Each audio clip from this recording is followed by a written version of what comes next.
বাড়িতে বসে যাচ্ছে রে হ্যাঁ ডাইরেক্ট গায়ে যাচ্ছিল ডাইরেক্ট গায়ে যাচ্ছিল ওই মোলেটা আমার গাইতে হ্যাঁ দিদি দেখে ঘর না নাই কিসে বলতে বাইরে যাচ্ছে না আমার স্টেপ মারাইছে না মোলেটা দেখে খেলা হইলো হ্যাঁ মোলেটা সামনে তোমার কিসের লাগে আমার বাড়া বাড়িয়েছে এটা ড্রাইভার ভালো করে ইকুলে খেলা মারে না ওর ভাই জবাব চাই ডাইরেক্ট বলে এটা ডাইরেক্ট বলে তোমার ড্রাইভারে যা দিয়েছে কার হাত দিয়েছে তুমি জানো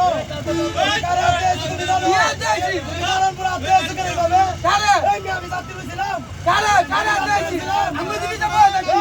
আমি তোকে বলতে বলতে দেখতাম না সারা রাত আমি আটকে দিন ফেরাই দেবে কি তুই কেমন আছো মিয়া এই বাস স্ট্যান্ড যাও এই বাস স্ট্যান্ড গিয়া অন্য কেউ না আমরা অন্য কেউ না বুঝছো এমনি ধরে রাখতো না কি দেইছি তাতে সময় নেই আমার কাছে সময় আছে অবশ্যই তোমার কাছে সময় লাগে এই ভাই কোথাও গেলে কুয়া মুই হ্যাঁ এই